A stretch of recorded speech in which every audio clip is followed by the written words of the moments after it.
3 acre സ്ഥലം വെച്ചു. 3 acre സ്ഥലം ഒരു കുടുംബക്കാർക്ക്. ആ അന്നത്തെ കാലത്ത് ഈ മല മൊത്തം അച്ഛനെടുത്താണ്.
ശങ്കുരിപ്പുഴ, ശങ്കുരിപ്പാലെന്ന് പറയുന്നത്.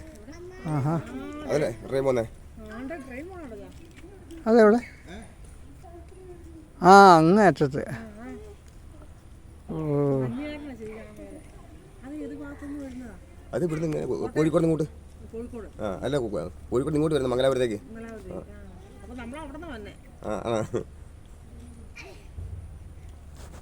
ഇവിടെ എവിടെ താമസിക്കുന്ന കോട്ടേഴ്സ് എവിടെ? ഉള്ളിലാ?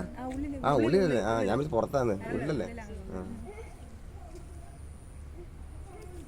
നമ്മുടെ മേലെ ഒരു ഇതുണ്ട്, ഒരു ഹനുമാന്റെ ഒരു പ്രതിമയുണ്ട്. കേരളത്തിലെ ഏറ്റവും വലിപ്പം. അങ്ങോട്ട് പോയിട്ടുണ്ടോ? ഇല്ല ഇല്ല. ഈ വഴി നേരെ പോയി കഴിഞ്ഞാൽ നമ്മുടെ കേരളത്തിലെ ഏറ്റവും വലിപ്പം കൂടി ഒരു ഹനുമാൻ പ്രതിമ. അപ്പുറം വരെ ഉണ്ട് സ്ഥലം. അതെല്ലാം പിന്നെ നീ ഇപ്പം ലീവ് എടുത്തവർക്കെല്ലാം കുറെ പേർക്ക് 10 സെന്റ് സ്ഥലം അവർ കൊടുത്ത്, സർക്കാർ കൊടുത്ത് 10 സെന്റ് വീതം. ഈ പൈസ കൂടാണ്ട് കൂടാണ്ട് അവർക്ക് അവിടെ താമസിക്കാൻ വേണ്ടിയിട്ട്. അതൊന്നും പിന്നെ എല്ലാവരും അങ്ങനെ സ്ഥലം ഉണ്ട്. പിന്നെ കുറെ പേര് ആ സ്ഥലം കിടന്ന വെച്ച് വിട്ടിട്ട് പോയി. അത് ഈ പിന്നെ ഞാൻ നേവി കൊടുത്ത 3 സെന്റ് 10 സെന്റ് അതിപ്പോഴും ഉണ്ട്. അത് കുറെ പേരൊക്കെ അന്ന് പിന്നെ ഈ കാണും ഇതൊക്കെ ആയതുകൊണ്ട് വിറ്റ് പോയില്ലേ, സർക്കാർ ഇവിടുന്ന് പൈസ കൊടുത്ത് വിട്ടില്ലേ. പിന്നെ അത് പിന്നെ ചെറിയ പൈസക്ക് 1500 അന്ന് കൊടുത്തിട്ട് പോയി. അപ്പോൾ ഈ അച്ഛൻ ഇറ്റലിയിൽ നിന്ന് വന്നാ? ആ ഇറ്റാലിയൻ അച്ഛനാ. അല്ല അതിൻ്റെ നാളെ എഴുതിയിട്ടുണ്ട് അച്ഛൻ്റെ. അല്ല അച്ഛൻ ഈ ഇവിടെ വന്നതെന്നാണെന്നറിയോ? അച്ഛൻ വന്നത് ഞാൻ 74 ജനിച്ചത്. അതിന് മുമ്പേ അച്ഛൻ വന്നായിരുന്നു. ആ അപ്പോൾ ഇവിടെ വന്നവർക്കെല്ലാം അച്ഛൻ ഫ്രീ കൊടുത്ത സ്ഥലം അല്ല, വിലയ്ക്ക് മേടിച്ചതല്ല. അച്ഛൻ സൗജന്യമായി അച്ഛൻ ഇവിടെ പള്ളി വരാൻ വേണ്ടിയിട്ട് അവിടെക്കാരെ ഇതാക്കാൻ വേണ്ടി അച്ഛൻ പൈസ കൊടുത്തിട്ട് അങ്ങനെ സ്വന്തം 3 ഏക്കർ വീതം കൊടുത്തു ഒരു കുടുംബത്തിന് 3 ഏക്കർ. ഓ അത് ശരി. അപ്പം മൊത്തം ഇവിടെ ഇപ്പോഴും ആ സ്ഥലം എന്തോരം സ്ഥലം ഉണ്ടെന്ന് അറിയാമോ? ഇപ്പോൾ ഏകദേശം കുറേ പേരെല്ലാം ഇങ്ങനെ ഓരോ വിഷമത്തിലേക്ക് കുറച്ച് ദിവസം കൊടുത്തു. അന്നേരം ഉണ്ട്. അന്നേരം 1 ഏക്കർ നില 1.5 ഏക്കർ. അല്ല പള്ളിയുടെ വകയായിട്ട് ഇപ്പോൾ ഉള്ള എത്ര? 10-20 ഏക്കർ സ്ഥലമുണ്ട് ഇപ്പോഴും ഉണ്ട്. ആ പള്ളിയുടെ സ്ഥലമല്ല, ആ റബ്ബർ തോട്ടം അങ്ങ് ആ താഴെ വരുന്നില്ല. ഇതെല്ലാം ഫുള്ള് പള്ളിയുടെ അങ്ങ് വരെ. ആ പിന്നെ ഏറ്റവും ഇത് കണ്ണൂർ രൂപയല്ല, കോഴിക്കോട് രൂപയായിരുന്നു.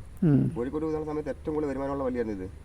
റബ്ബർ, തേങ്ങ, കുരുമുളക്. ഇപ്പൊ ഈ സ്ഥലമൊക്കെ നോക്കി നടത്തുന്ന ആരാ? പേര് തന്നെ.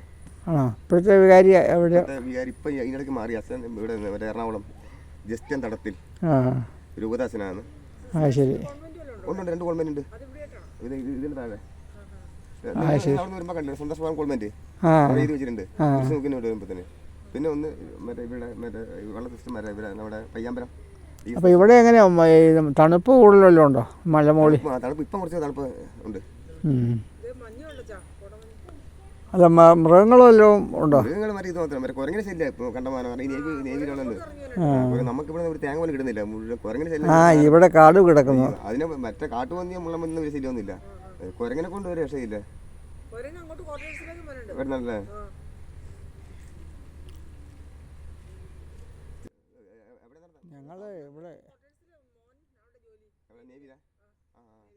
ഞങ്ങൾ കോട്ടയത്ത് നിന്ന് വന്നാ.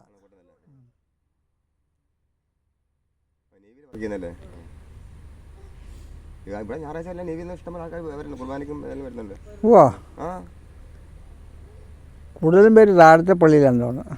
പുഞ്ചക്കാട് അത് പിന്നെ ഇങ്ങനെ കയറ്റം കയറി വരണ്ട ബുദ്ധിമുട്ട് കൊണ്ടൊക്കെ ഉള്ള അവിടെ പുഞ്ചക്കാട് കൊണ്ട് പള്ളിയുണ്ട്.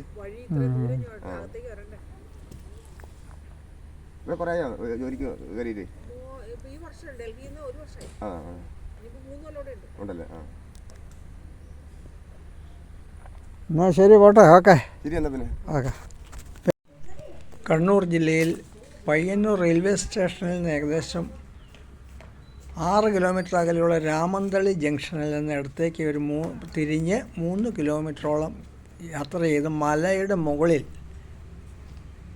ഏഴിമലയുടെ മുകളിലാണ് ഈ പള്ളി സ്ഥിതി ചെയ്യുന്നത്.